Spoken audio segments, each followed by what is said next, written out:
let's get into the schedule that came out today of your Vegas Raiders. Week 1. I still do it too. I love messing around with, especially Raider fans. You mean Oakland? No, I mean Las Vegas. No, I mean Oakland. Anyways, week 1, September 11th, game number 1 of the year. I'm not talking about the preseason. I'm talking about the regular season.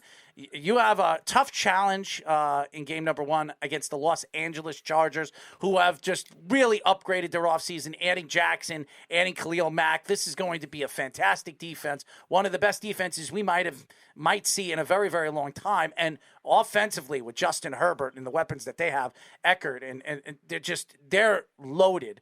What are your thoughts of week 1 and throughout this schedule? You have Los Angeles, then you have Arizona, Tennessee, Denver, Kansas City, then you're by Houston, New Orleans, Jacksonville, Indianapolis, Denver, Seattle, Los Angeles again, Los Angeles Rams, New England, Pittsburgh, San Francisco, Kansas City. This schedule is not easy. No, it never seems to be easy. It's a bloodbath in the AFC West. So you're going to get 6 games with the Chargers, the Chiefs. You're looking to split those. You're looking to go 3-3 against the Broncos, Chargers, and Chiefs. And then you got the NFC West on top of that. So here comes the 49ers and the Rams coming in. They do play at Pittsburgh late in the season. I think their last 5 games are all against teams that made the playoffs last year. So they're on the road a lot early. I think 7 of the first 11 are on the road. That opening game against the Chargers is a rematch of Week 17 last year was the play-in game, basically, when the Raiders had to beat the Chargers to get in.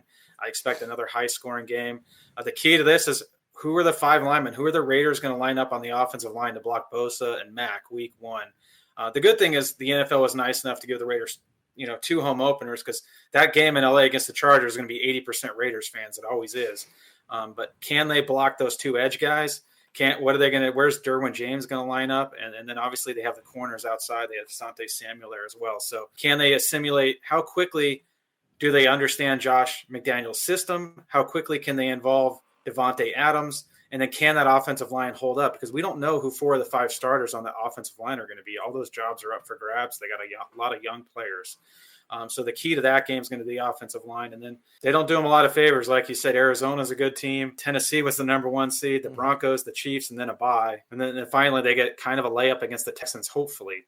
But I'm looking at those last 5 games when you come down the stretch. Yeah. Those are not going to be easy. You have the Chargers, then you have a short week at the Rams, Patriots, Steelers, 49ers, Chiefs. So the Raiders need to get off to a good start. They can't be staring down the gun barrel, need to win 5 out of 6 or 4 out of 6 of those games with a chance to get into the playoffs. So it's going to be a challenge. Luckily, there's a lot of home games. They get to play at LA twice. So they get the Rams and the Chargers. So they might get 10 home games this year. So we'll see. Hey, a layup against the Texans. I'm sure that's what the Chargers were thinking last year. And meanwhile, that was the game that caused them to miss the playoffs. Yeah. So I want to go back to Josh McDaniels. You're not wrong. I want to go back to Josh McDaniels. What were your thoughts on the hire itself? And were you surprised that they went with a second chance type head coach the way they did? And if it wasn't for him, what coach would have you wanted? Josh McDaniels wasn't my first choice as a Raiders fan after what happened in Indianapolis. And just, he hasn't had a lot of success away from Tom Brady in New England. So it'll be interesting to see what he can do on his own. This is a team that needs to win. Derek Carr is getting up there. He's now almost going to be 31 years old. They just extended him. Has to compete now. This isn't a rebuild like it was when John Gruden took over. As far as what I would have liked, I've always been an aggressive defensive guy. I was leaning a little bit towards Harbaugh at some point just because he's always won, but that's kind of a different personality. Probably Harbaugh is probably where I would have gone if he was willing to come, just to bring that blue-collar attitude, come in there, smash-mouth football. And he's won everywhere he's gone, and he's rebuilt programs, whether it's the 49ers, University of San Diego, University of Michigan. I'm okay with McDaniels, but he's got to win. If they go out and go 6-11 or 7-10, the first 2 years, and this doesn't work, he's not going to be there very long. But Mark Davis had to get an established head coach after everything that went down last year with John Gruden and the emails and Rich Bisaccia taking over. But I was 100% behind not keeping Bisaccia because they kind of got lucky down the stretch last year. They had some layup games there where they got the Browns when they had COVID.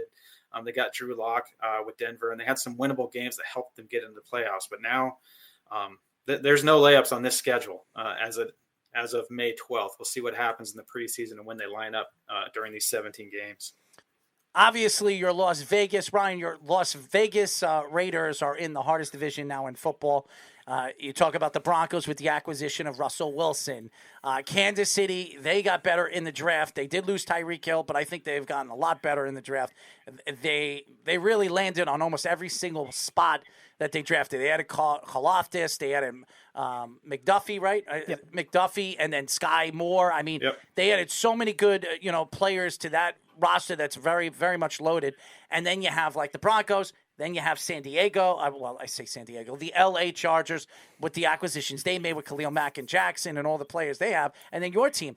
I think, what are your thoughts about that division and your thoughts to where they could end up in that division by the end of the season? Yeah, every week, those 6 divisional games are going to be a bloodbath between all 4 teams. So, hopefully one of those teams can come out and win 4 out of 6, go 4-2. The goal is probably to go 3-3 and split that and try to win 7 out of 11 outside the division. But we'll see what happens with Russell Wilson. I think that's kind of getting overblown. He didn't play particularly well last year. He's going to a team that's on the younger side that hasn't really produced the last 2 years. He has weapons. They just lost one today, by the way. Portland Sutton, and they have Williams. They just lost one today. Yeah, who knows what's going on with Judy with everything that's happening. And then how's the offensive line going to be there? And what is the defense going to look like? And you have a rookie head coach in Nathaniel Hackett. So the betting man in me would say the Broncos probably finish 4th, but then the rest of the 3, it's up for grabs. The Chargers are going to be really good this year. They've really upgraded that defense. I love Justin Herbert as a young quarterback in this league. He's got all the pieces around him. They added Zion Johnson in the first round. And we'll see what happens in Kansas City. That's going to be a different team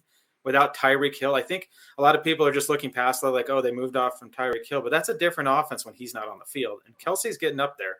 He's missed some games with injuries, and he's in his mid-30s now.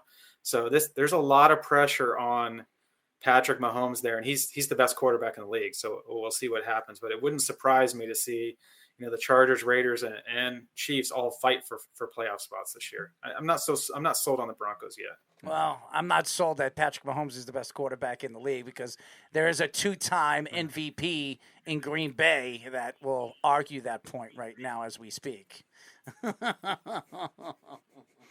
No, and Rodgers is right there as well, but we'll see what he does without Devontae Adams.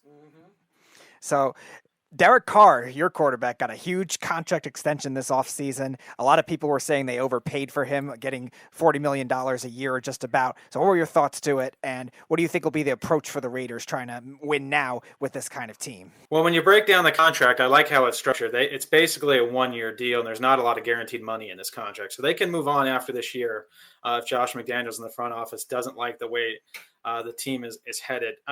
I'm okay on Carr. I've always thought he's somewhere, 10 to 15 in the league. I've never thought he's a top 10 quarterback in the league. There's a lot of turnover questions with the fumbles. He runs streaky. He's hot and cold at times. There's always peaks and valleys during the season, but now there's no excuses. He has a ton of talent around him on the offensive side of the ball, and we'll see what he can do. The clutch is, can he do it for 4 quarters and put up numbers? Because he's good in the 4th quarter. He's got a number of comeback wins, but he's got to do it for 4 quarters, and he's got to do it for 17 weeks. It can't be you're good for 4, you're okay for 4, you're down for 4, you're good for 4. So the pressure is on Derek Carr at 31 years old to go out and win 10, 11 games because the defensive pieces are there too. So we'll see what happens. It's a really tough division. This team might end up 9-8 and be better than they were last year at 10-7. Based on the schedule and the opponents in the division. Ryan, we really appreciate you joining us. You're awesome. We definitely want to get you on as the OTAs start and the season starts to slowly but surely move closer and closer and closer. I love to bring you on a panel of all the different analysts that we have for obviously you're with the Raiders. We'll bring in a Charger panel guy. We'll bring in Jesse Reeves. We have one of those already. Kansas City. Yeah. We'll bring them on, and we'll talk about the division. And you guys could go back and forth on why you think your team could win the division. I think it'll be really, really fun like we did with the AFC West panel. We'll bring Lance back for a 3rd time. Yeah, for the Broncos. Not? Yeah, why not? It would be funny, and I think it'd be fun to hear all your different opinions about each team and where they're going to be in the division. Absolutely. Would love to do it. Tell the fans how they can find you on social media. Yeah, they can follow me on Twitter as where I do post most of my video breakdowns once the season starts. My handle's at RHOLM22, so it's at RHOLM22. And then I do a weekly podcast, the Put on NFL, Put on Waivers NFL, and Put on Raiders podcast with my co-host Dwayne Douglas. We'll actually be recording Sunday, so I should have something out early next week. But yeah, they can follow me on Twitter is where they can find me. We really appreciate everything, Ryan. Thank you. All right. Thank you.